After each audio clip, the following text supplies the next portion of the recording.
Assalamualaikum warahmatullahi wabarakatuh. Selamat pagi saya ucapkan kepada seluruh rekan-rekan saya yang ada di media sosial, guru-guru saya. Perkenalkan, nama saya Redi Gustini. Saya adalah mahasiswi dari Institut Seni Indonesia Padang Panjang. Saya mau membahas kali ini mengenai sistem pendidikan di Indonesia. Edukasi zaman sekarang itu sangat banyak di luar sana, jadi tak heran orang tua kita menginginkan kita itu belajar setinggi mungkin ke depannya. Pendidikan di Indonesia itu terdapat beberapa tingkatan. Tingkatan yang pertama yaitu di SD atau sekolah dasar. Sekolah dasar ini tuh berlangsung selama 6 tahun, yaitu dari kelas 1 SD sampai kelas 6 SD. Dan biasanya materi yang dicakup itu mengenai pembelajaran mendasar, apakah itu tentang mereka membaca, menulis, menalar. Dan biasanya pembelajaran yang mereka bahas itu adalah pembelajaran tema ya, sekarang itu di 4.0 dan di SD itu yang masih mendasar sekali. Naik ke tingkatan atas itu ada SMP atau sekolah menengah pertama. Di sini tuh siswa itu lebih dituntut untuk menjadi siswa yang aktif dalam belajar, sering bertanya. Dulu di SD itu sering dikasihkan materi sama gurunya tentang ini, bikin PR ini dan harus dikerjain. Terus di SMP ini kita tuh udah diajarkan mengenai penalaran kita, bagaimana cara kita bertopik, berbahasa yang baik ke guru, tidak melanturkan bahasa yang seingat kita aja. Kita bisa melatih diri kita untuk berbahasa ya di usia SMP. Selanjutnya di usia SMA dan SMK itu akan dibahas oleh rekan saya yang kedua. Baiklah, saya akan melanjutkan membacakan materi yang telah dibacakan oleh rekan saya sebelumnya. Sebelum itu, perkenalkan, nama saya Safira Madeni. NIM saya 16101723. Saya dari program studi pendidikan vokasional Tata Rias. Baiklah, langsung aja masuk ke materinya. Sekolah menengah. Sekolah menengah atas atau SMA. SMA adalah jenjang pendidikan menengah atas yang berlangsung selama 3 tahun, yaitu dari kelas 10 hingga kelas 12 SMA. SMA memiliki beberapa program studi seperti IPA, Ilmu Pengetahuan Alam, IPS, Ilmu Pengetahuan Sosial, dan Bahasa. Selanjutnya, sekolah menengah kejurusan atau SMK. SMK adalah jenjang pendidikan menengah yang berfokus pada keterampilan dan keahlian tertentu yang terkait dengan dunia kerja. SMK menawarkan program kejurusan dalam berbagai bidang seperti teknik, kesehatan, pariwisata, dan lain-lain. Baik, itulah tambahan materi dari saya dan akan dilanjutkan oleh rekan saya selanjutnya. Terima kasih. Assalamualaikum warahmatullahi wabarakatuh. Baiklah, saya akan menyambung dari rekan saya. Sebelumnya, perkenalkan, nama saya Fiona Di Putri dari jurusan Pendidikan Vokasional Tata Rias, NIM 16102023. Pendidikan tinggi. Perguruan tinggi terdiri dari Indonesia, yaitu universitas, institut, dan politeknik. Perguruan tinggi menyediakan program sarjana atau S1, program magister S2, dan program doktor S3 dalam berbagai disiplin ilmu. Sistem pendidikan Indonesia diatur oleh Kementerian Pendidikan, Kebudayaan, Riset, dan Teknologi atau Kemendikbudristek yang bertanggung jawab atas kebijakan, standar, dan pengawasan pendidikan di seluruh tingkatan. Selain itu, lembaga-lembaga seperti Badan Akreditasi Nasional Perguruan Tinggi dan Badan Standar Nasional Pendidikan atau BSNP juga terlihat di dalam mengatur dan memastikan kualitas pendidikan di Indonesia.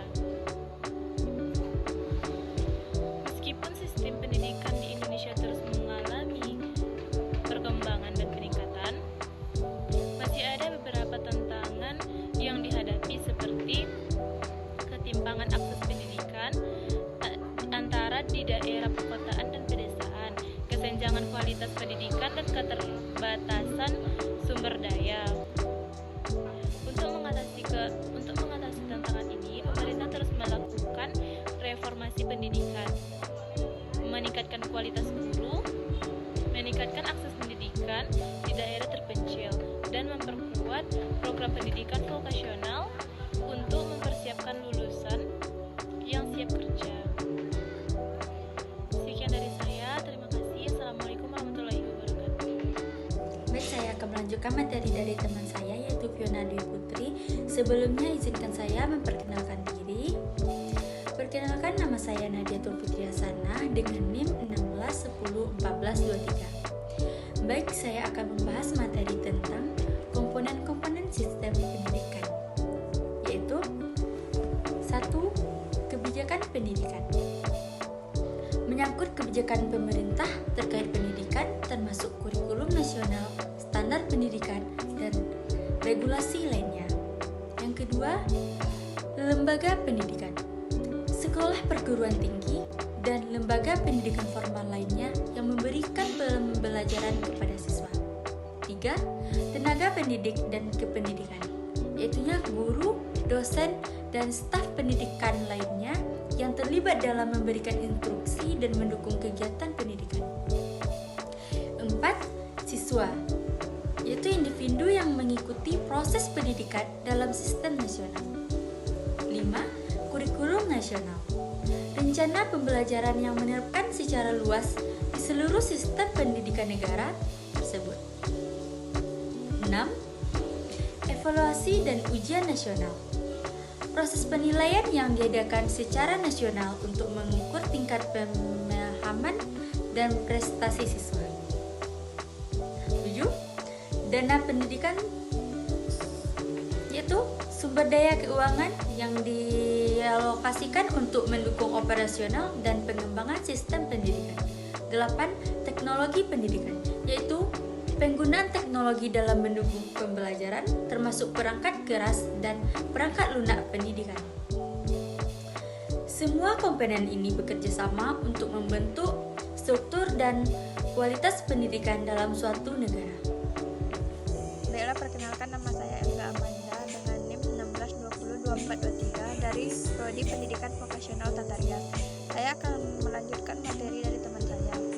Beberapa tantangan globalisasi pada dunia pendidikan diantaranya, pendidikan harus bisa menghasilkan output berupa sumber daya manusia yang berkualitas. Output pendidikan harus menguasai ilmu pengetahuan dan teknologi. Sumber daya manusia harus ditingkatkan mutunya supaya bisa survive atau bertahan dalam dan bersaing di tengah era globalisasi. Perkembangan ilmu pengetahuan dan teknologi yang begitu cepat dan mendasar, krisis moral yang melanda bangsa dan negara, krisis sosial dan krisis identitas bangsa, dan lain diantaranya liberalisasi, westernisasi, internasionalisasi, dan universalisasi. Perkenalkan, saya Ala Nabila dengan NIM 16202223 dari Prodi Vokasional Tata Rias akan melanjutkan materi dari teman saya yaitu tantangan pendidikan di era globalisasi. 1. Kesenjangan pendidikan. Perbedaan akses dan kualitas pendidikan antara wilayah perkotaan dan pedesaan serta di antara kelompok sosial ekonomi yang berbeda. 2. Teknologi pendidikan. Integritas teknologi dalam pembelajaran dan memastikan bahwa semua siswa memiliki akses yang setara terhadap sumber daya digital. 3. Kurikulum yang relevan.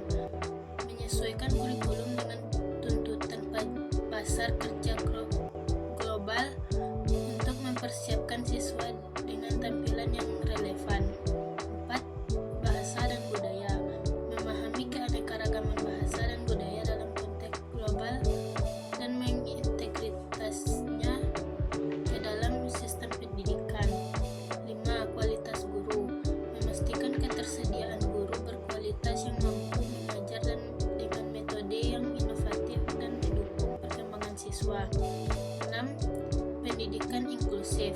Memastikan pendidikan yang inklusif untuk semua, termasuk anak-anak dengan kebutuhan khusus. 7. Kesejahteraan mental siswa.